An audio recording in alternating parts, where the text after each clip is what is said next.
What up? I'm reading some of the articles. Ah. I would have thought that anime would be less affected by this than live action production.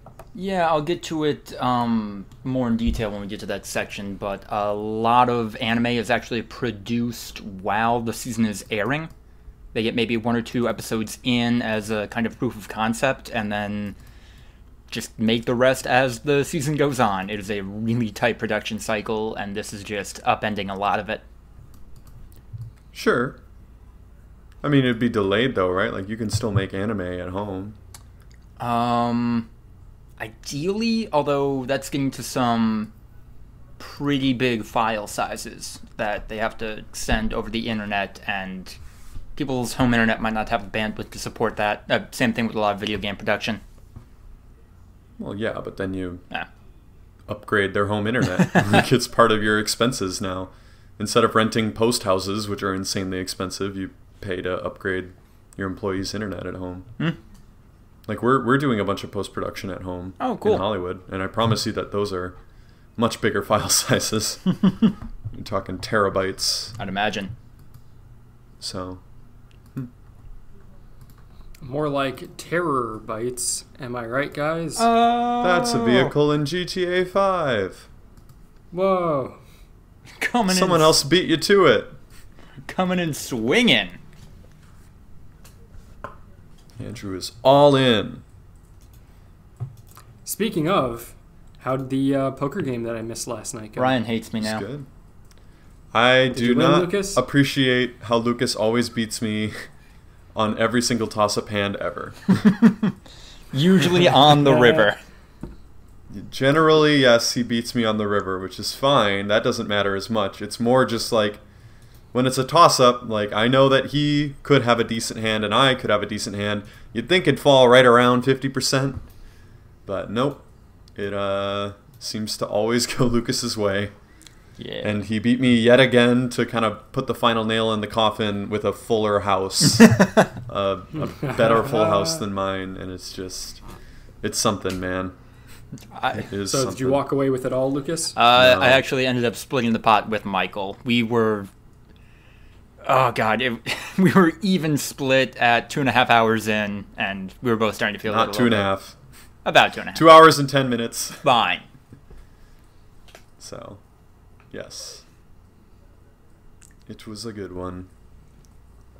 Although we did miss you, Andrew. Yeah. I'm sure. I missed being there, you know? But currently, I'm living in an apartment that I just moved into that just has no internet being supplied to it. We called the internet company. We're like, hey, we plugged our router in, and there's just like nothing coming out. And they're like, weird. It doesn't look like anything's plugged in on our end. We're like, yeah, we know. Something's wrong. Did you guys like apply with the cable company for transfer service and stuff? No, because it's the same building. So everything should have been up and running. Because like we asked, like, did you guys turn like this unit off? And they're like, no, because the leases were technically supposed to like overlap. So we just left it on. I'm like, nothing's coming through. They think like what may have happened is because they like the apartment replaced the carpeting. They're like, maybe they fucked something up and like knocked something out of place within the wall. I don't know. So they're going to send a guy out tomorrow. But right now I'm in my old apartment, which still has internet, and with nothing but a couple of random shit, like boxes and bags that we haven't taken yet, and then this desk and a chair and my laptop, which is plugged directly into the wall. Nice. And we moved the couch, which was a pain in the ass, and then we had to take the legs off in order to get it through the doors. And when we were screwing the legs back in, we found out that like the holes that the bolts go into somehow got shredded. And so we couldn't get the bolts back in, so we had to go buy a tap and die set from the hardware store this morning, and we fixed it. So that was like all of last night trying to fuck with it, and then this morning we just went to the hardware store once it opened, and we fixed it. So you know what? Yeah! I need this. Ladies and gentlemen, we have day drinking Andrew on this podcast. Here we go. Your favorite Andrew. Your favorite drunk uncle on Thanksgiving lunch dinner thing.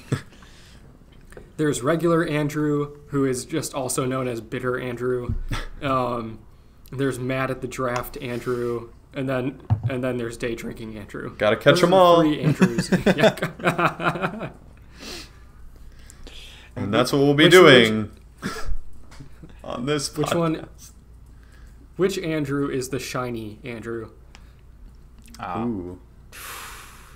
So, superficially different, but not really different Andrew? Yes. I'm going to say suited Vegas Andrew. Yep. Is shiny Andrew. Yep, you nailed it, Ryan. I'm not even going to put the forward Andrew a that's guess. exactly the same, but in a suit and probably on his best behavior. On my best behavior. Well, during the business part of it, when you're wearing a suit, you know. Oh. Was that what I was supposed to do when I wore the suit? Wow. Because I just got drunk and probably didn't make a lot of good choices. Nice. And we aren't going to make a lot of good choices either on episode 94 of the Voluntary Viewing podcast. Today on the podcast, we have a man who, as he just mentioned, is about to live in more square footage than any point in his adult life up until now, probably. Andrew Clark. Yay, moving up in the world. I'll never be able to afford a house, but this is the next best thing.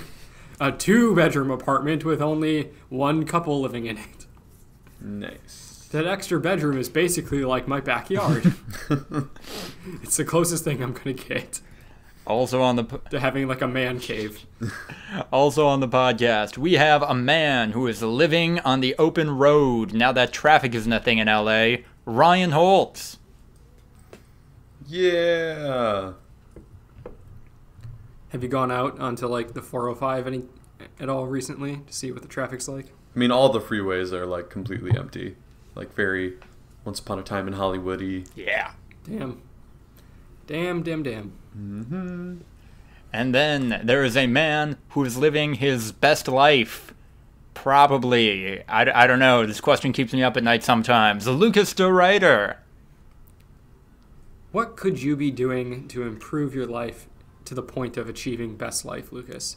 I mean, I'm not getting a blowjob right now. That would definitely help, but what situation couldn't be improved with that? Just 24/7 blowjobs. Yeah, I'm not thinking maybe like not an immediate thing that's happening right now. I just mean like a state in your life, or is getting a blowjob. Yeah, I was gonna say I think it's a state in your life. I think it's 24/7 is what he's looking for. That would be the improvement.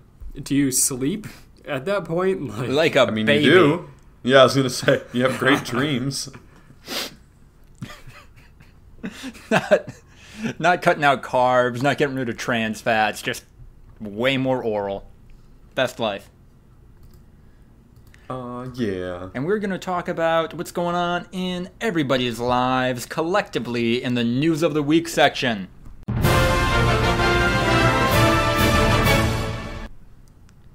Yay.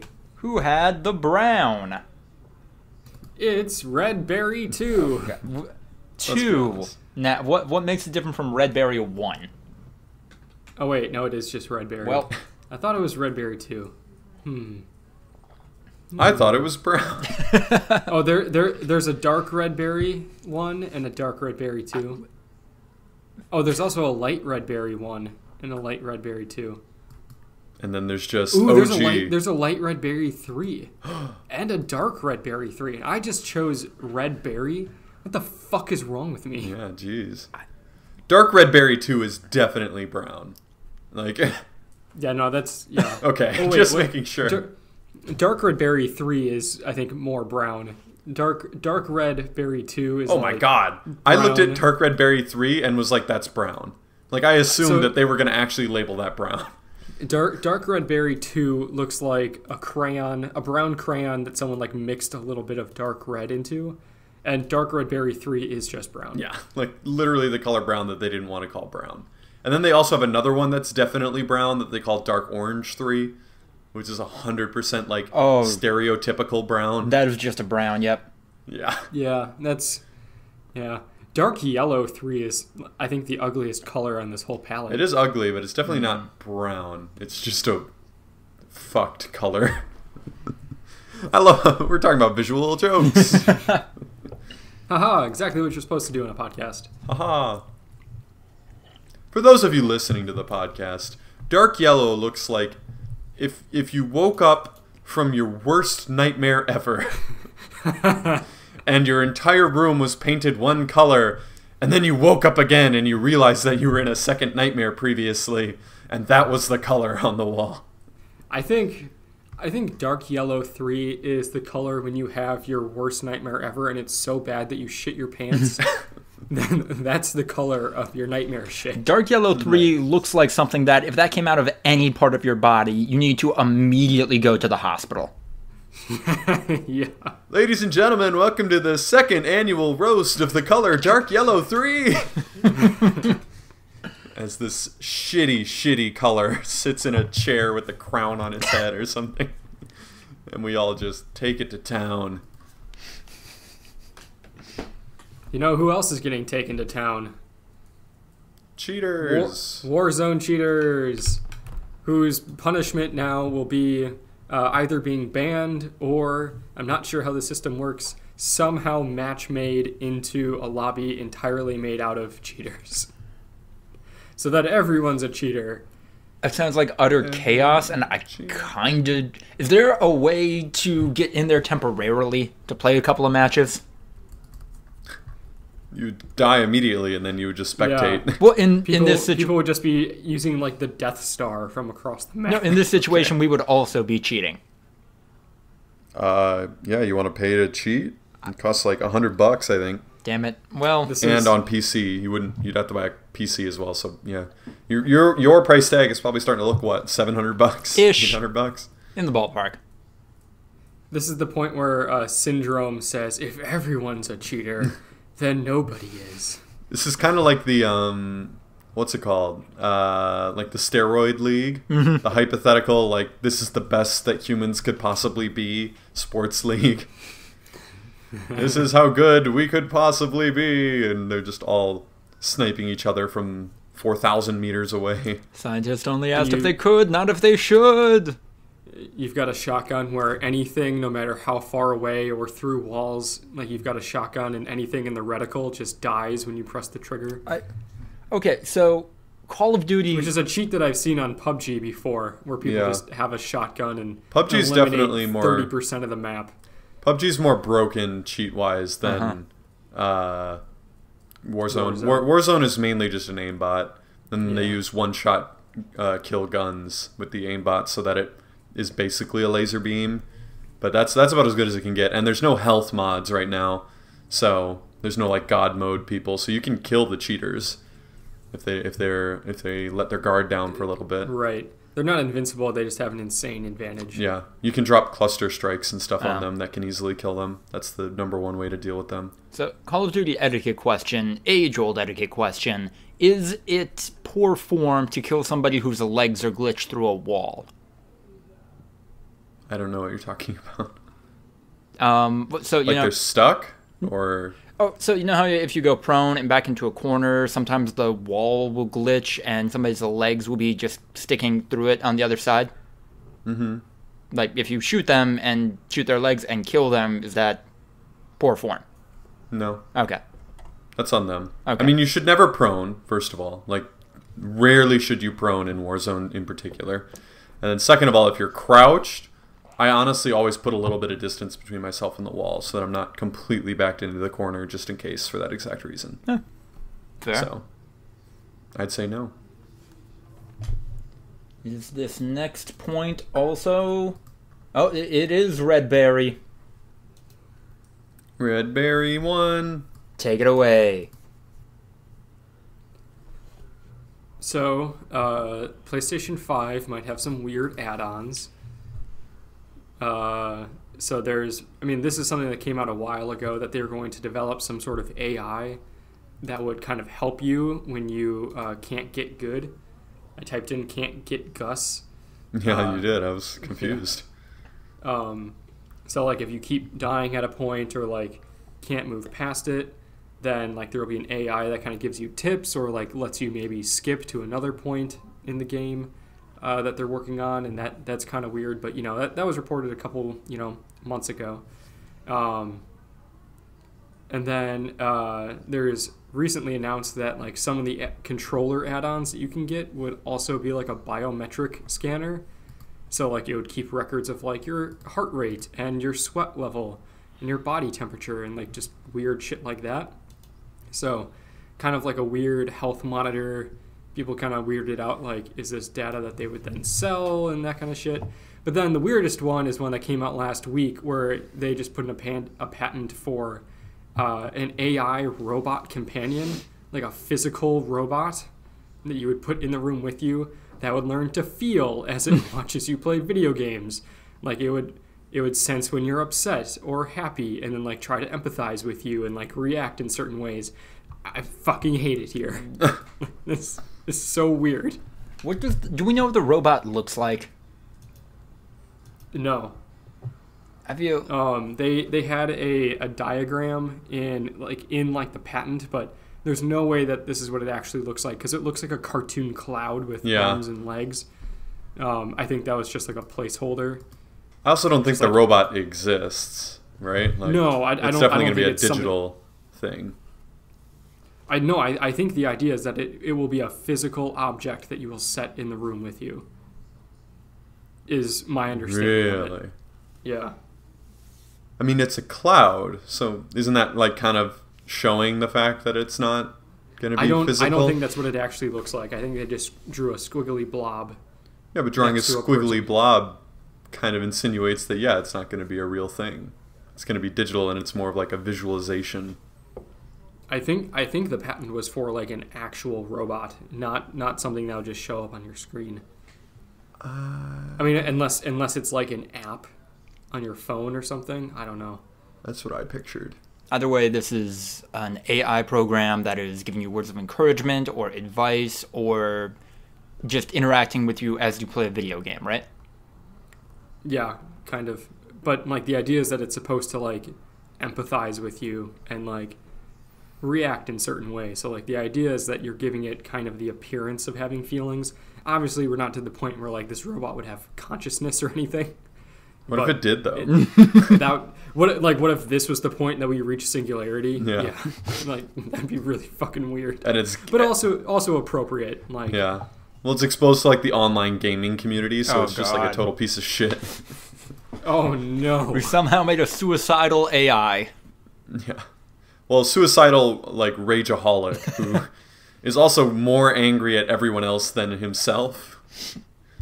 Like this robot becomes a troll, basically. Yeah. Not cool. The only way I see this doing well is if they give it an anime Vocaloid girl type voice, on-screen presence, something like that. Like fucking Coco Pa from the Funhouse videos. Yes. Exactly. If Sony wants this to do well, they have to make it a waifu. Come on. They know who this is for. Jesus. Once again, I reiterate, I hate it here. I agree. Thanks, I hate it. Moving on to TV. This one is mine. Anime is kind of canceled with at this point, most series that were new or airing this season delayed because of the global pandemic. This also extends to pretty much all new dubs of anime conventions, anime movies. Yeah. It's just not happening. No word yet if these shows will just air in the summer instead of the programs that were already slated for that release, if this is functionally going to push everything back, or if there'll be simultaneous airings, or some of this is just going to go online now, or what's going on with that. But it is really weird, and a lot of it stems from Japan enacting, I think, they might have had one before, but it could be their first kind of their version of a stay-at-home order. So I just imagine in this scenario, everyone's like, oh man, I can't wait for the new season of the One Punch hentai, and then like the Coffin Boys show up. What? Oh, the Coffin Boys, the meme. Yes. Oh. Okay. I thought that was a struggle. Yeah, I thought that was an anime character. Right? Coffin. Yeah, everyone's favorite. Okay, if One Punch made a series of villains that were just the Coffin Boys, I would watch. That I think would be pretty funny. It would be kind of fun. So I'm struggling with this, as I think we talked about earlier. I don't know if it's going to make the cut or whatever. For me, it just doesn't... It feels like they could definitely do this from home, and it would actually be kind of easy to do from home. Right. So I guess I don't know what's going on. Because, like, for example, we had a bunch of shows that I think they usually had, like, at least 2 or 3 episodes that they had to finish post-production for. They obviously couldn't shoot any new production because, once again, live action is requiring...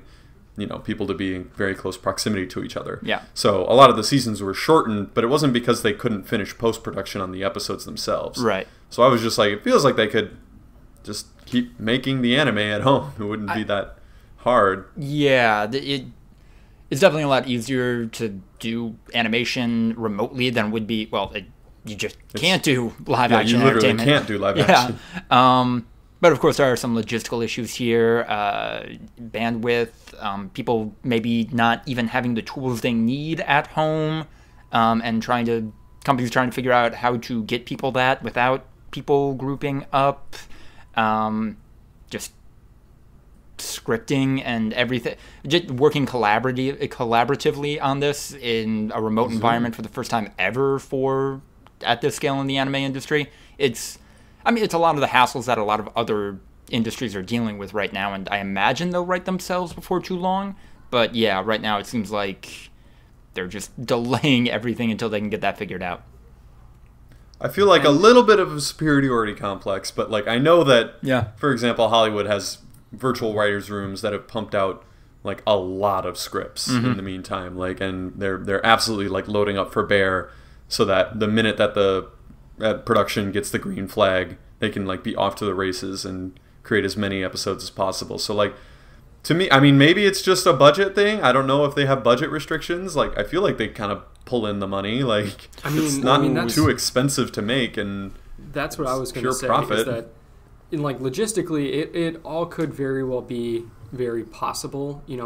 They would have to like really upgrade kind of their employees' infrastructure for working from home with the amount of like the size of files that they're sending, and probably sending pretty frequently for edits and that kind of stuff, and getting them the proper equipment and processing power and all that kind of shit. It could be very feasible physically, but maybe not financially. But here's what I'm saying is studio time and post-production time is ridiculously expensive. Yeah. So it probably would actually be cheaper to have everyone do it from home and just like send your employees extra hard drives and pay your employees the difference in internet connection and stuff like that. Like, it seems very feasible to me. I guess now that I'm thinking about this from a financial perspective instead of a logistical one, most anime during their run barely make a break-even amount of money, and instead make up for it on aftermarkets by selling merchandise and stuff. And I guess when a lot of those production factories are closed because of this, and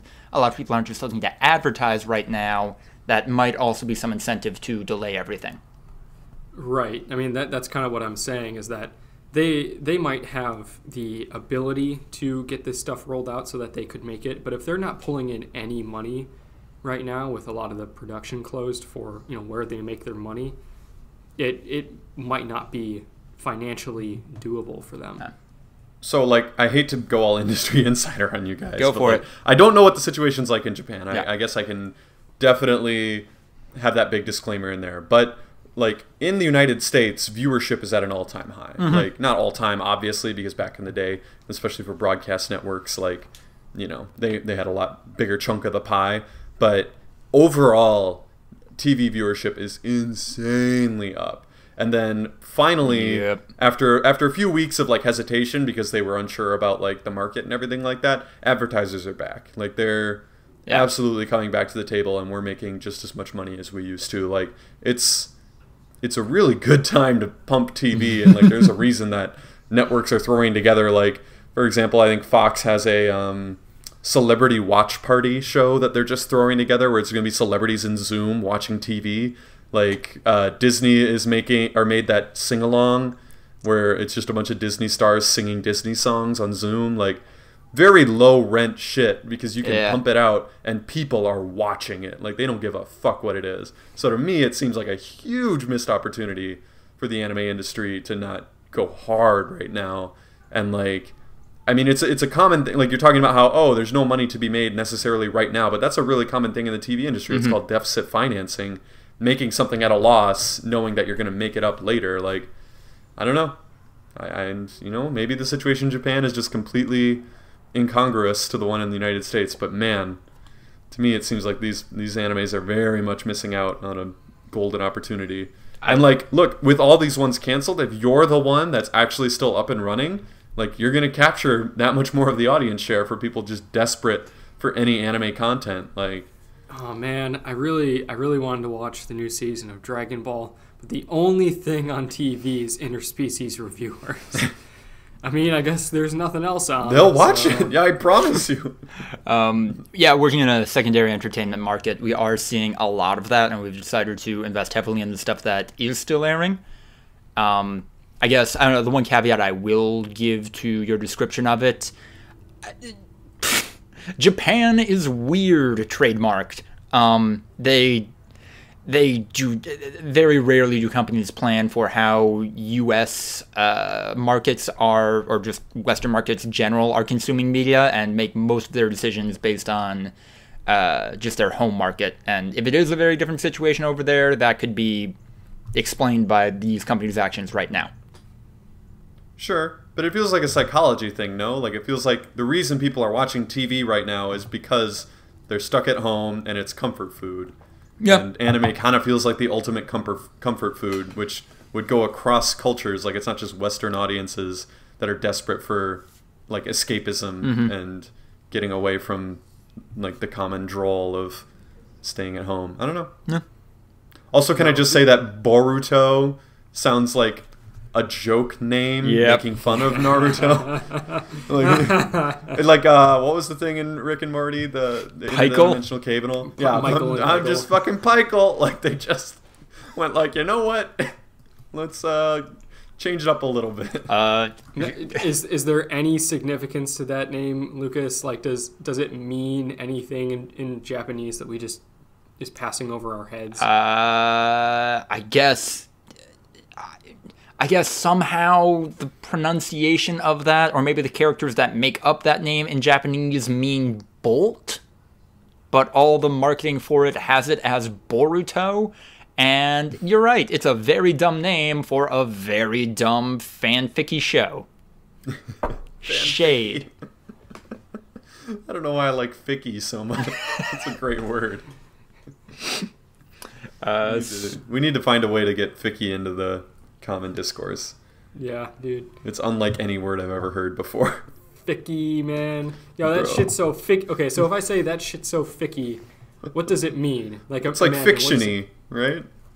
Like, oh man, okay, so that's some straight ficky shit, man. You want to take what the base word actually means and apply it. You don't want to just make up a meaning for the word ficky. I feel like then, yeah, if you use what it actually is a shortened form of, then it's more likely to catch on. So it's a slang term for lying. No, it's almost something unbelievable. How about, like, even like things that like are incredulous. Like, you did that shit? Oh my god, dude, that's ficky. What the fuck? Like, yeah, it's like a term of incredulity. Are we doing I imagine it was going to be more of like so I heard you were hanging out with Vanessa lately. You're like, yeah, we're just friends. Like, oh really? What you guys do? Like, I don't know. We just like went to the store and like talked. That sounds pretty ficky to me. Are we going F-I-C-K-Y with this? F-I-C-Y? Oh, no. F-I-C-C-Y. F-I-C-C. Yeah, there we go. All the way. Didn't know if we want to do I-E there. Ooh, she fick, man. Yeah, dude, she's straight fick. But once again, yeah, you're incredulous at the beauty of that woman. So you're saying, man, that chick ficky. I tell you. Jesus Christ. All right, we coined the word "ficky" is a strong contender for the title of this episode. Yeah. Straight ficky. We're dummy fic. Oh my god. We were talking about anime, right? We were. Maybe? All of Avatar: The Last Airbender is coming to Netflix in May. Okay, but more importantly is The Legend of Korra. Legend of Korra was already on it, wasn't it? Wait, really? I thought so. I thought so. Oh. Because I bootlegged all that shit when I watched it. Which, I watched it for the first time, like, senior year of college. Ooh. The Target demo. Yeah. Yep. You'd be surprised. Honestly, yeah, maybe. kind of. Yeah. Okay, Andrew, I want. Is The Legend of Korra better or worse than The Dragon Prince? I mean, like, The Dragon Prince is like... Is it 2 seasons? Is it 2 seasons or 3? It's three seasons. Collectively, so far, I would say yeah. Ooh. Like, as a whole. But, like, The Legend of Korra has, like, 2 out of the 4 seasons that are really, really good. And 2 that are kind of like, eh. Like, you don't really need to watch it. Fair enough. First and third season of Legend of Korra are pretty good. Third season is, like, really, really good. Fourth season kind of sucks. Second season's boring as fuck. Whereas, like, The Dragon Prince is, like, a setup of, like, the first season that is, like, really interesting. The animation's not very good. Second season's really, really good. Third season has probably the best animation, but it's, like, it starts getting into, like, the convoluted territory of, like, the plan is coming together, and it's like, what? All right. So they have the bloodbending clip as a response to the tweet. It was like the old witch that was bloodbending Katara and all that shit. So, like, there's blood in her face and in her eyes, right? Like, because why is her expression so like, oh no? Like, wouldn't the witch be like, I'm gonna make you smile too? Like, I mean, I don't know. Plot holes. Didn't do it. I mean, she's like, I control every muscle, every vein in your body. It's like, yeah, why not the facial ones? She looks so concerned, wouldn't you? I mean, like, she could control it. Maybe she just wasn't. Okay, fair enough. I feel like there's a default to bloodbending, or am I wrong? Like, it's like a T-pose, you know, in video games. Like, well, the ones that you're not controlling in theory should be, you know, like, normal, like, default. I don't know. I mean, I think the big flaw of bloodbending is that, like, you don't just move by pushing more water to different parts of your body. Well, you're pushing blood into different parts of your body. Well, yeah, but like, that's not what makes them move. Kind of, though. It's not like I take all of the blood from, like, my head and push it into my right leg to make it move. There's definitely a technique in there, I'm sure, that, like, if you could control every ounce of blood in your body, that it would move body parts. Probably not so exact as you could, like, you know, make them walk and stuff like that. But I bet you could definitely have some sort of weird thing where if you push every ounce of blood into one part of your body, it would make that body part move. I was going to say the big flaw is that why not just kill people instantly that way? Well, I mean, yeah. I mean, I think she did. Yeah, didn't she? Yeah, she was like a serial killer. I was going to say, she definitely killed people a lot. She turned them into mist, I'm assuming, whenever she wanted to actually just kill them. But with Katara, she didn't really want to kill her at first. She was more trying to exercise her power. No idea, man. Okay, if we ever become supervillains, rule number 1, we're not getting apprentices. That does not end well. Yeah. But Star Wars made it look so nice. Did that really work out for anyone in that show? No. I don't think there's a single apprentice in Star Wars who was, like, successful in protecting their master, or didn't turn against them, or become opposed to them, or Yeah,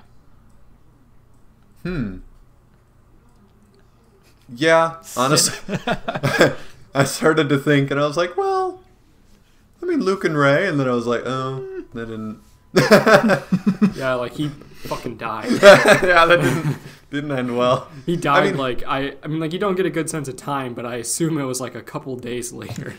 But that's like the hero's journey, right? Like the mentor has to die so that the protagonist can run. Right. So like the whole not being able to protect them, throwing that caveat in there is kind of unfair because like if there's gonna be a mentor, the mentor's gonna die. But that's just all story making. They can die emotionally fulfilled and not tragically in battle. Hey, Lucas, I'm sending out a snap here right quick because I think I lost you guys for like 5 seconds and I was talking. So, all right. I'm just going to take that out on my track. Cool. If you look into like what the hero's journey is and how all stories are kind of the same, like I don't think they can die fulfilled. Like they kind of have to die tragically. It's like, you know, in order to create the trope, unless you're intentionally subverting that trope, like, yeah, you kind of have to have them die in battle and then they have to avenge their mentor. Like, that's kind of how those stories work. Nah. Yeah, because, like, you're sacrificing, like, you know, the idea is that they're sacrificing themselves to, like, help others, but it's, like, if they're just, like, happy, like, I've achieved everything, and then they, like, run out and blow up, it doesn't really have any sort of impact. Yeah. Moving into But you know film. who does have a big impact? I love how you said impact. I didn't know where you were going with that.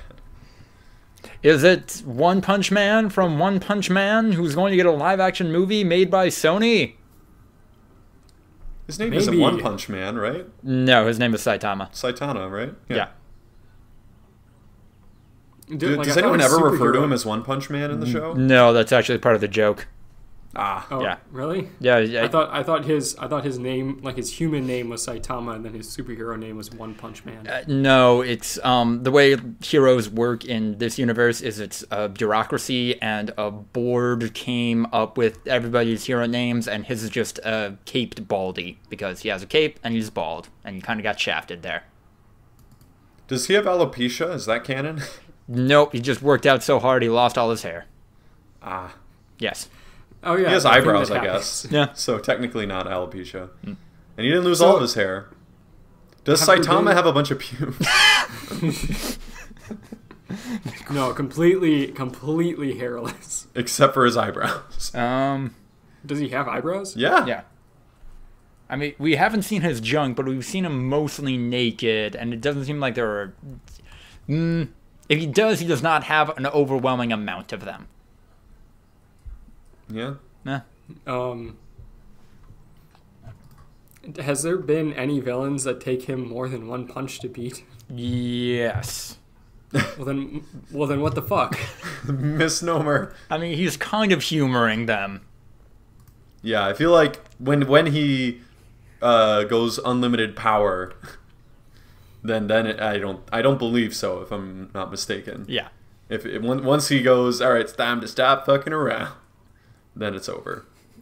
When he takes the kid gloves off. Oh, yeah. Which he literally has kid gloves. Yeah. He looks like a fucking loser.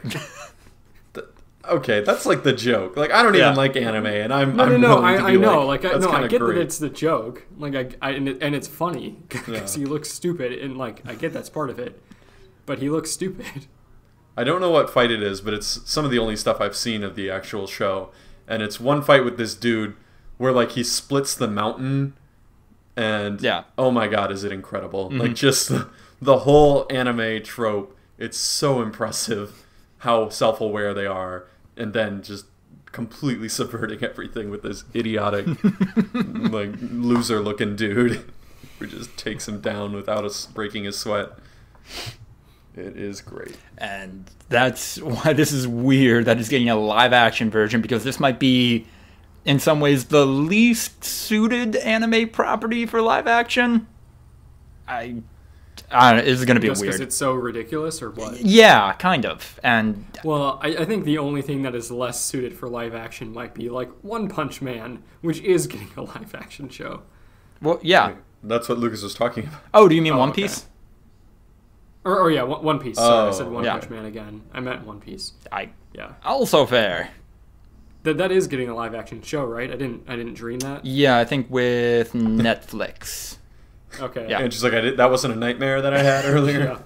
Yeah, man, I woke up from that nightmare, and let me tell you, I saw some yellow number 3. Yeah, I saw some yellow, dark yellow number 3. It's coming out of my eyes, coming out of my nose, somehow under my fingernails. Terrifying. Also, there was a stretchy boy. Cytoplasm from fucking ghosts. Or ectoplasm. Cytoplasm is like bacteria. Yeah, I was gonna say, yeah, cytoplasm's a real thing. Yeah? Just, oh my god, leaking my life force. Yeah. Well, it's like astrology versus astronomy. Like, people think that all plasms are fake because of ectoplasm. Okay, there's no such thing as plasm is also at the top of this list now. I don't believe in that cytoplasm bullshit. That's not real. Can't fool me, Ghostbusters. If cytoplasm was real, where's the curve? Yeah, high school biology class, they're teaching all the different parts of the cell and everything. Just like, yeah, cytoplasm, that shit's fake. Why are you teaching us this? Hey, our taxpayer dollars are funding this lie. The vaccine has chips in it that'll track your every move. No. Stop. In what I believe is the first major movie to shift to on demand because of the pandemic, the Scoob movie will be purchasable on home services starting on May 15th and forgo a theatrical release. Yeah, it's not the first movie to go to like an on-demand model early. Right. Yeah, Like a bunch of movies did that after like a week. That, right? Mm-hmm. Yeah, well, they did it after like a week or two in theaters. This will be the first one to completely forego a theatrical release in favor of on-demand. So I saw that Tenet is not going to push back its release date until it absolutely has to. It's still scheduled for July. So well, once again, because that's the movie that makes the schedule. So if they have to push it back, they can just pick a date, and that will be the big movie, and then the other movies will have to move. Like that, it would be like Disney with Star Wars. Like they're not going to move that date until they have to, because they can pick any date and they'll still win that weekend. Swinging that dick around. Yeah. It's great. Yeah. But it's kind of sad, and I wonder why. Right. Why they couldn't just delay it. I mean, I think the impression I get from this movie is that they're trying to launch a whole Hanna-Barbera cinematic universe, and I imagine if this one gets delayed, other projects will be too. HBCU. Yes! oh my god, That's a thing already. We have that abbreviation. They're trying to co-opt historically black colleges and universities. oh my god, For the Hanna-Barbera cinematic universe. fuck, dude. I wasn't prepared for that one. Because for a second, I'm like, we already have that acronym. I'm like, what? I'm like, oh no. Yeah. No, I love adding CU to anything to make it the cinematic universe, and then it clicked in my head. I was like, oh no, I have to. Oh man. Well, that'll be interesting. Can't wait to watch the HBCU at my local HBCU. I believe that will take us into the meme corner. The memes. I don't know any memes. I have 0 memes. I saw some, but I don't know if they were either not noteworthy or just didn't put them down. Definitely saw some. I feel like we should start a policy that we need to look up at least one meme before we start the podcast. Yeah, we start should recording. prepare harder. Because this always happens. We're always like, you guys see any memes? And then we start like, looking on the no. internet, and you get to live listen to us. Yeah, trying to every find time memes. that we do this, I just scroll through my Twitter? to see if there's anything that I'm like, oh yeah, that thing. Yeah. Elijah Wood went to Animal Crossing, went to that random person's... yeah. Oh yeah, and he's just like, World. long live Rian Johnson. I didn't see Ryan. that. Yeah, the only thing that I saw about it is that he just showed up and was like, long live Rian Johnson, and then just skipped. And people are like, what? That's not what I saw. Oh, what did you see? When he went to sell turnips on the Animal Crossing world? Oh, I did not see that. Oh, that's what I was talking about. Oh. Yeah, this because I'm assuming you guys have heard of the stock market. Oh yeah, we talked about that last week. Animal Crossing, yeah. Yeah. So, and there was one person who posted on Twitter like their price for turnips was insane. It was like 800 bells per turnip, which is like it's considered 100 is like good. Mm-hmm. So they put it out like, hey, DM me and I can, let you guys in and you can come in and everything. And then Elijah Wood sent one like, hey, I'd love to come by. And they were like, yeah, that's totally cool. And when he got there, he said like, oh, what a nice island. And then he sold all his turnips and was like, all right, bye everyone. Like hung out, I think, for a little bit. So, yeah. All right, get the meme. Oh, what about Travis Scott's Fortnite performance? Oh yeah, that was pretty memey. Wild, yeah. It was actually kind of cool. I know, I kept seeing it. I'm like, this looks dumb, and then I saw the actual video of it happening. I'm like, this is cool as shit. Yeah, that's a really unique. Imagine that in VR. Oh my god, that would be like an actual experience. Because I'm a Travis Scott fan. I like Travis Scott, but when I heard that it was going on, I was still kind of like, this is weird. And then I saw after the fact, I'm like, okay, that's sick. Yeah. When they all started floating, I was like, oh, okay, I see where the appeal is now. I see how this could actually end up being a thing, especially with the a VR added VR element. So I guess the only memes I can bring to the table are, and this is a mini meme right now, might blow up, girls who say hi versus girls who say bruh. You guys seen any of that? No. I have not. Missed that. Maybe just on an anime Twitter. And then... Yep. You nailed it. And then I haven't seen any of these genuine, but I've seen people dunking on people posting these. Kim Yo Jong, the potential maybe next leader of North Korea, then them turning her into a waifu. Oh yeah, that's a meme. Kim Jong-un may or may not be dead. It's like Schrodinger's dictator. Guys, we might have a woman dictator in 2020. Wow, how progressive. Right? So what's your take on this, guys? Or sorry, go ahead. Oh no, I was going to move on to a different meme, so go ahead. I was going to say, what do you guys think? Is he dead or is he not dead? He's probably brain dead, right? Oh yeah. Yeah, I think that he may not be dead yet, and they're still trying to figure out if they can bring him back, but he's gone. The doctor's definitely dead by this point. Oh yeah. I saw a lot of people posting the Office clip with the guy who ended up working in the warehouse, and he was like, oh, in Japan I was a great surgeon, and then they brought in the Yakuza boss, and mistake happened, so I had to flee and go to America because he died, and then it turns out it wasn't a mistake. Kill Yakuza boss on purpose. They were posting that video a lot in response with some doctor who was like, whoops. And then probably had dire consequences, but might have been worth it to him. Maybe he had no family and was willing to go for it. Why do you even... Why would you try to dress it up as just a medical mistake if you're committed to it? Is my thinking. Well, you never know. No, it's fair. I think maybe they're stupid enough to fall for it. No, I think it literally just may have been an accident. If he needed heart surgery, something was wrong, and he may just not have made it. Oh, absolutely, that's possible. But I mean, it could be possible that someone killed him too. It could be either. Yeah. But no, it's a fun conspiracy theory. Yeah, I think it's more fun to picture this freedom fighter doctor who knows that North Korea is a dystopian dictatorship and was like, you know what? Maybe if I light this match, the whole thing will blow up. Who knows?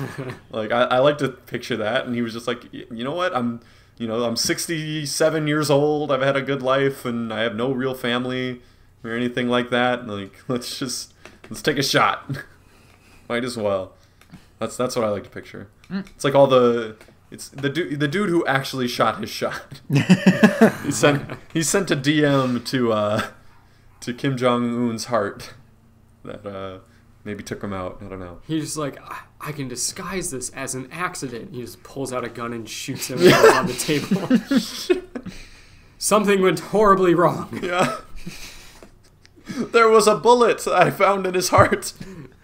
So it turns out his heart failure was caused by the fact that there's a giant hole in it.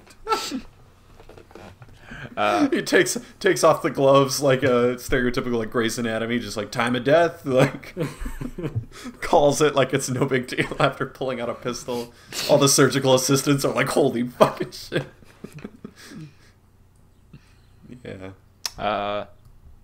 Did you want to give that other meme, Ryan, or should we move into the breakouts? Oh, no, it was just something small. Someone dug up an old clip of Alex Trebek making fun of nerdcore hip-hop, which was What?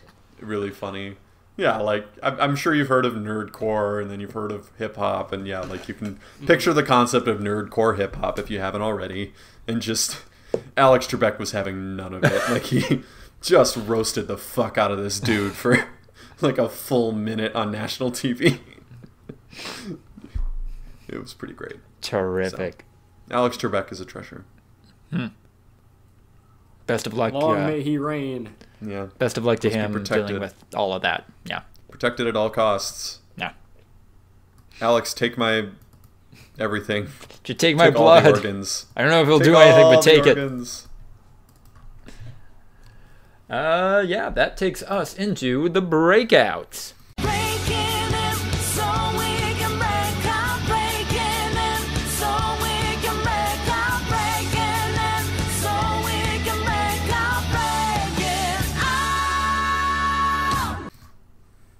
Uh-oh, I see a corner. Final Fantasy VII Remake corner. Whoa. Yeah, I'm still enjoying it at 40 or so hours in. I'm storming the Shinra building right now, nearly towards the end. The one big criticism I think I have of it right now, though, and one of the changes they made in the remake, is that I think they kind of made Shinra this evil, super capitalistic, essentially oil company, too competent. In this version of the game, as opposed to the original, when the Avalanche group, the protagonists, blow up the Mako reactors, which are essentially just slightly sci-fi power plants, instead of just eliminating them and causing some nearby damage, there's huge explosions that kill a bunch of people, wreck entire chunks of the city, and in this remake version, it's actually Shinra who is wise to what Avalanche is up to, and then makes the reactors detonate themselves in such a way that makes it look like Avalanche intentionally did all of this collateral damage. And while that's kind of interesting, and it does allow the game to kind of explore these concepts of, just the collateral damage that's done when people are trying to fight for systematic change, it also messes with these characters a little bit because they also simultaneously believe that they can find this just infinite resource paradise where they can consume as much as they want and have infinite energy and not have to suffer any consequences of that. And it's obviously a fantasy. The original paints it as an obvious fantasy pretty early on, and I don't know, it's a weird conflict of character that was not present in the original, and I'm not super sure how I feel about it. Rant over. Rant over. If you guys don't have any questions for me on that, what are y'all checking out? Honestly, not much. Warzone is still going strong. Got another dub last night. Hello. Truck strat? Yeah. Oh, God, no. No, legit strat. Truck strat is a legit strat. Truck strat is a way to I'm wording this very carefully, a way to play Warzone with people who play it rather casually, and to help make up for potential deficiencies in how to play the game, how a lot of people play it. So yeah, it works. It's fun. Not insulting you guys at all. Just saying when you only play it once a week, it's tough to keep up to date with the meta and how to properly play. So why not just fuck around with trucks, and then if it works, it fucking works, and it's really fun. Ryan, what is the meta's current response when you have 3 assholes in trucks just barreling towards your squad? Oh, kill all of them easily. Oh. Yeah. No, RPGs. Okay. They're making RPGs, a comeback. C4. Right. I mean, they're not even making a comeback. They've always been there. Oh. The one weakness. It's very unlikely to work. When it did work, it was probably mostly because of the various gulags, and then how we generally avoided squads once everyone had their loadout. Mm-hmm. We couldn't just go hog wild and try to run everyone over, but it worked, and I'm proud of it. Yeah, that was a good W. Yeah, but I mean, in general, the meta is still very much like, get your loadout as early as possible. With the quads, have 2 people with snipers, 2 people with various types of launchers, if possible.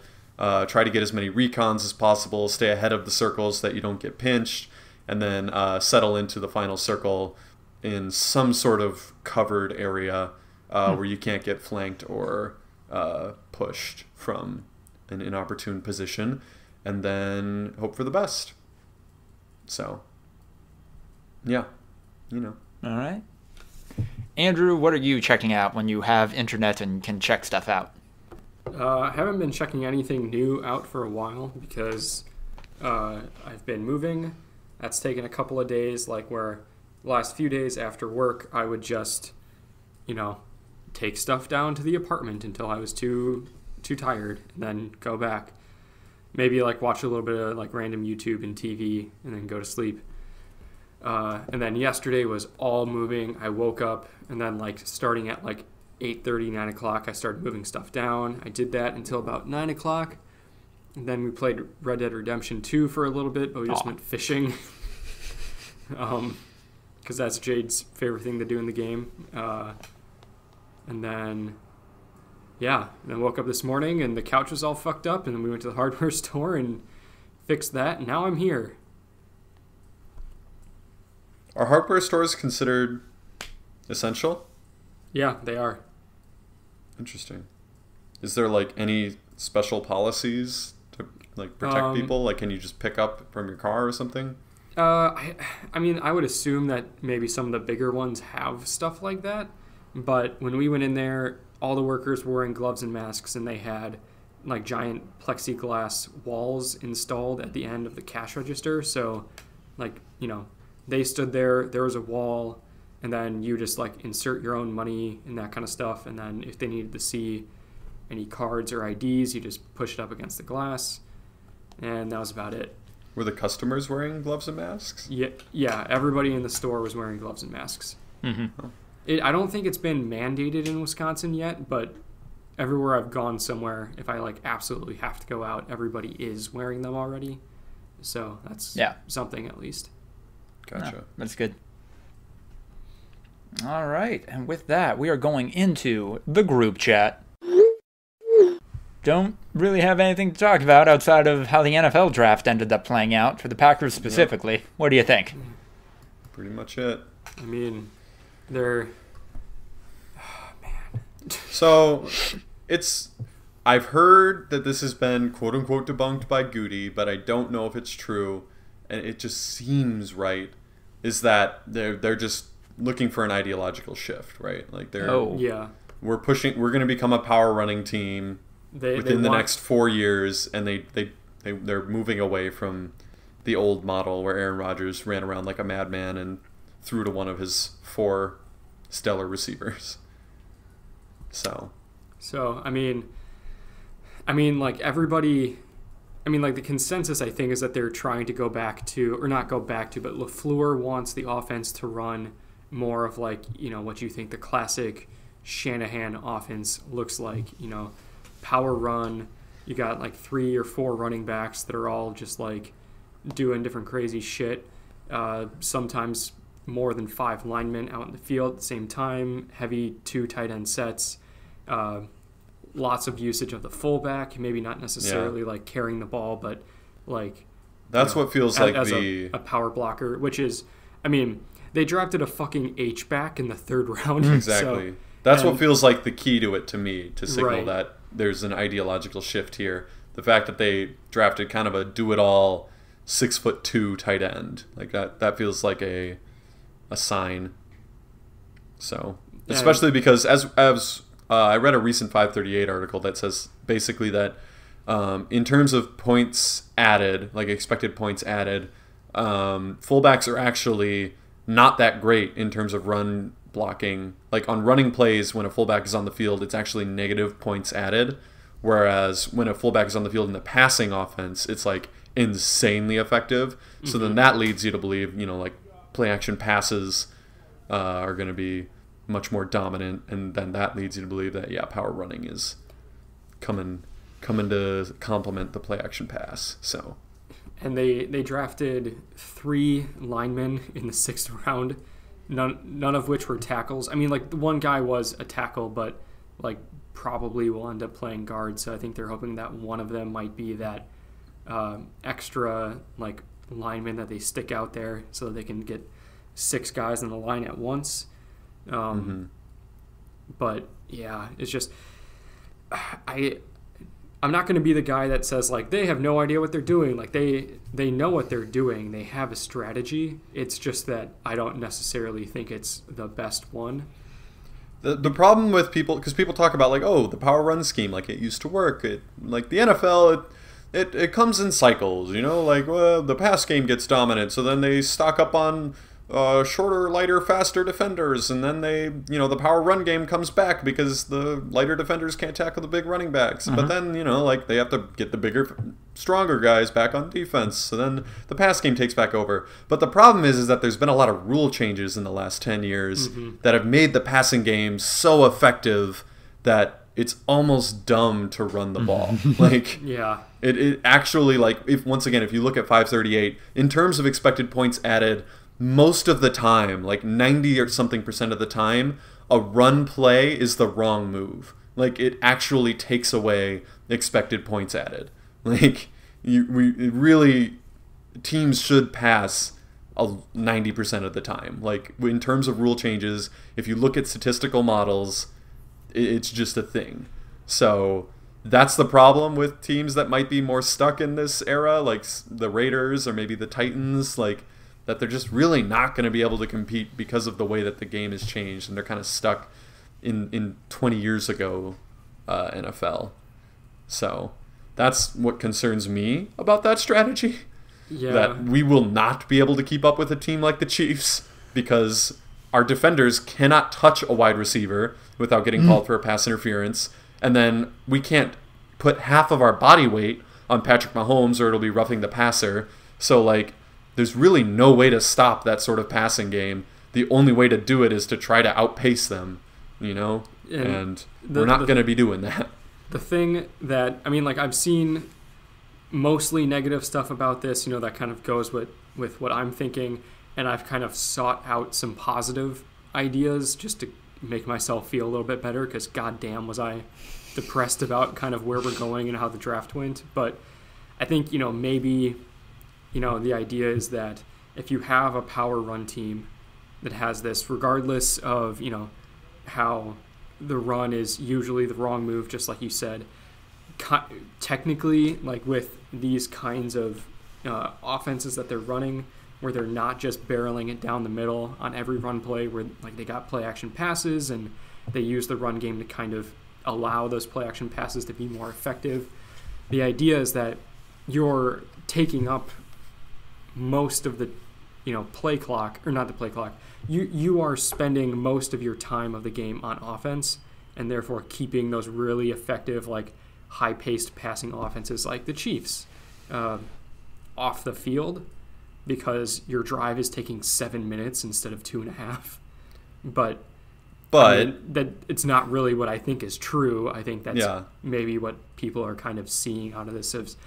The minute you punt the ball once, like they're going to run you. Fucking done. Yeah, your defense is going to get gassed, and then if you have to punt the ball again, you're fucked. Like it's just over. They're going to outpace you, and then you have to play catch up, which is out of your scheme. Like you're not going to then be able to just seamlessly shift into like a 4 wide receiver set after building your entire team around a power run formation. Like that was a problem that I ran into in high school a lot, that we ran the option. So it was so effective when we got out to early leads. Like you won the game practically. Like we had a very effective defense, and then we ran the ball 90% of the time, which also is more effective in high school for a million other reasons. Like you can run the ball a lot better in high school because in general, like people are much worse at passing. Like the quarterback isn't going to be as effective, the receivers aren't going to be as good, and the refs aren't going to look at the rules the same way as they do in the pros. So running is actually the better option.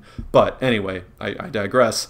What happened was, if we did face a good team that would get out to a couple touchdown lead, it was very difficult to play catch up. Like we were then having to force to play so far outside of our game plan that it would completely fuck us over, and it really hurt like in the long term. And that's just what I see happening every time. And then here's another problem with the play action pass, because you talk about like, oh, the smart way to run a power run offense is you got to mix in the play action pass, and then the run sets up the pass. But the problem with that is that the main way that people have begun to counter this passing league is just sending more and more pressure, and pressure gets home whether it's a run or a pass. So if a pass rusher is screaming off the edge and his only responsibility is the quarterback, play action is fucked. Like you are gonna fake a handoff and be tackled before you finish faking the handoff. Like it's that's another problem. Like it's a byproduct of the best way to counter the passing offense is to have a couple of elite edge rushers, and they're gonna tackle that quarterback regardless if he's faking the handoff or not. Like. So it's more of like it also double fucks over the power run offense, the evolution of the league. So it's just, I don't know. I've seen people talk about like, oh, like now what happens when the Packers roll out 1 wide receiver, a 2 tight end set, and then Austin Dillon with Aaron Jones in the slot, and it's just like, you know. Well, you can try. The thing is with this, like in order to have these kinds of run schemes, you have to have multiple effective running backs. You can't just have A.J. Dillon. Even if he's really good, you have to have like more than one. And I don't just mean more than one. You have to have like 3 or 4. In which case, you now have to re-sign Aaron Jones. Like A.J. Dillon cannot be the replacement for Aaron Jones. He has to just be another guy that can do a job, because then if Aaron Jones walks because you don't want to pay him, you're like, we have a good running back, and the same thing happens with Jamal Williams, then you have A.J. Dillon and Dexter Williams as your running backs, and you can't run a power running scheme with only one good running back. Well, so the counter obviously to that is that we just draft another running back next year. Sure. What I'm saying is that you kind of don't need 3 running backs ever.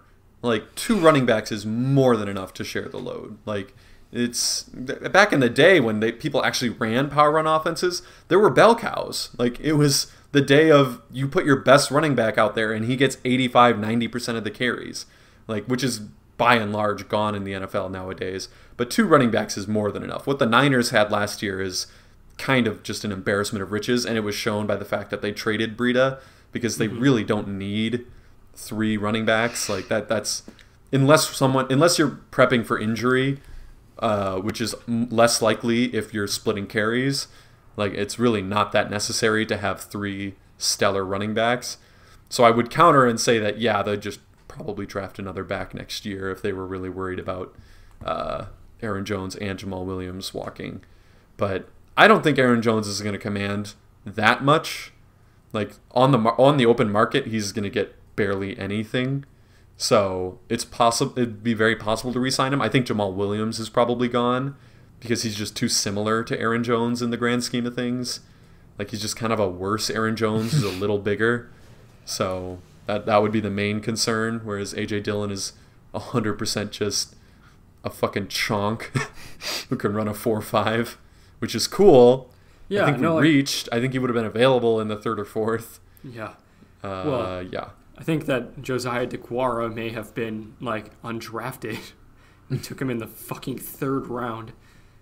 Well, but yeah, that was once again because that to me once again that's indicative of this is a scheme change. Like, well, yeah, I if mean, we think LaFleur literally said after the draft, I think that DeGuara is going to play the Kyle Juszczyk role. We're like, we know that's what you're going for, but come on. Well, but there's the problem is like, what if a team took a flyer on him in the 5th because they had a similar idea, and we didn't have a 4th round pick, like, and we're just wanting to lock in because we think this dude could be like the 3rd most important player on our entire offense.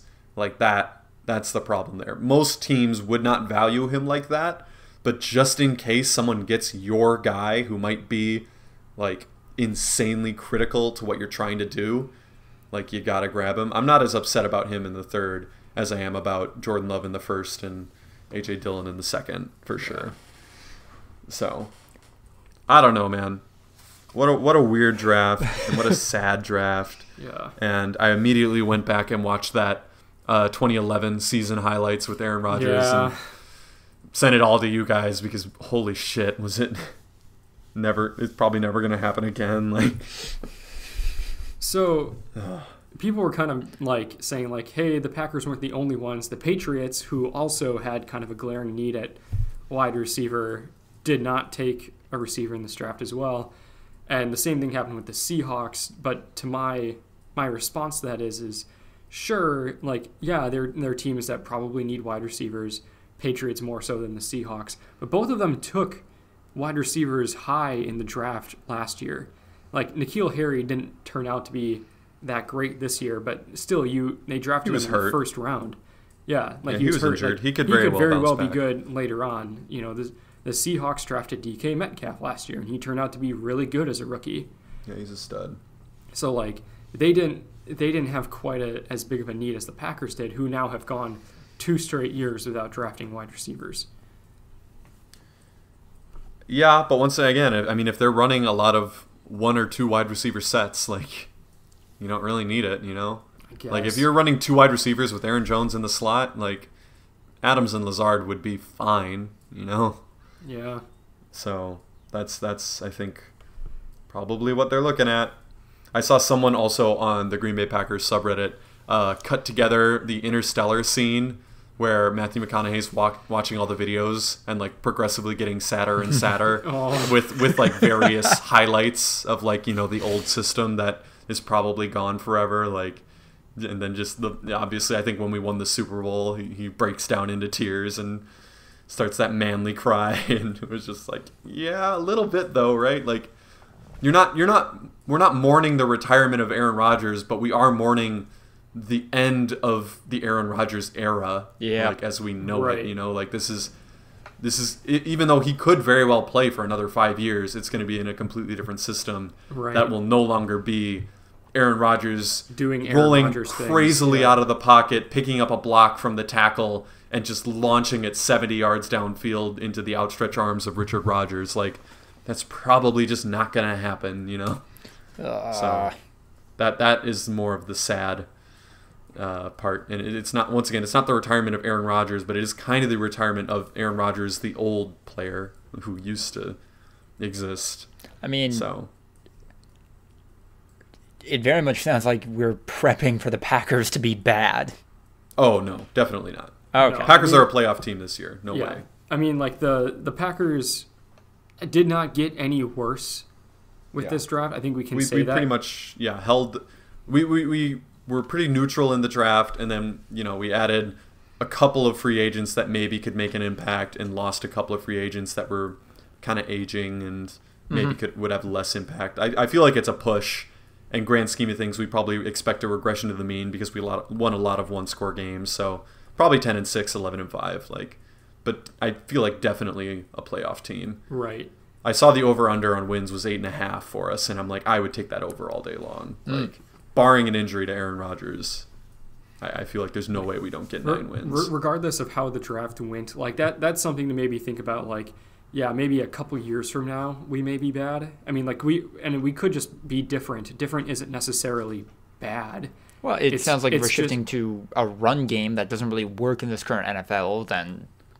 Yeah, but, like, these are professionals, right? Like, professional coaches and everything like that. If 4 games in, the run has just been completely stuffed and we lost 3 of the 4, they'll shift their mentality. You know, right. Like, the roster, it'll be a little incongruous, like, the roster, but, like, I mean, last year we had no one at wide receiver and we won 13 games. Like, it'd be doable. It'd be feasible to have an about face and right the ship, and then they'd be like, well, that experiment's done. Like, next draft, guess what we're taking in the first round, you know? Like, that's also completely possible. Like, I don't think if it doesn't work that you know, they're just gonna stubbornly continue bashing their heads into the wall, especially because Matt LaFleur is so young. Mm-hmm. Like, he's not completely set in his ways, right? That he you know, he's gonna be like what's his name, I mean, McCarthy, an obvious example, but I'm trying to think of like an older coach who just ran his team into the ground with his old philosophy. I mean, John Gruden, your guys' favorite. Yeah. John Gruden is not going to change his ways. No, he is going to ride or die with his system. And when it fails, he'll still say it was the right move. But I mean, fuck, we could look like the 2017 Eagles and have just like a bunch of RPO without like a ton of wide receivers and still. Aaron really Rodgers good. cannot run the fucking RPO. It is, for some reason, we've found Aaron Rodgers' one weakness, and it is the goddamn RPO. He is trash at reading the RPO. It literally felt like every single time he had a read to make, he made the wrong one. It was impressive. It was almost like how you, how in order to get every answer wrong, you almost have to know the right answer. Like, it was almost like he was flipping off the coaches and just like, I know what the read is, and I'm making it wrong on purpose because I hate running the RPO. Like, I don't know what the fuck was going on, man, but he cannot do it. It must just be like completely not ingrained in his DNA as a quarterback. Like, I mean, maybe he worked really hard on it in the offseason and he's going to come back and absolutely nail it. But I swear to God, it was atrocious. It was painful to watch. So, yeah, no idea. We will see for sure. We shall see as we enter the wind down of episode 94 of the Voluntary Viewing podcast, recorded on April 26th, 2020. Shout out to our Patreon supporters, Tiffany Cole, Sucky Badger, and Sensual Richard Nixon. Definitely appreciate your support, and if you listeners would like to join them, you can find us on Patreon, www.patreon.com/voluntary_viewing. Also, please be sure to like this episode, subscribe for more, leave a comment, leave a rating, yada. Voluntaryviewing@gmail.com. Follow us on Twitter for updates @V2_podcast. And follow me, Lucas DeRuyter, on Twitter, just cuz I'm @Lucas DeRuyter. Do we want to do a clap sync now and then have a post roll like for the quarantine cast, or do we want to chat and then finish on a clap sync? Do we have to chat? I'm kind of sick of you guys at this point. Fair enough. Let's do a clap sync then. Lucas, we're going on an hour 45 here. Like,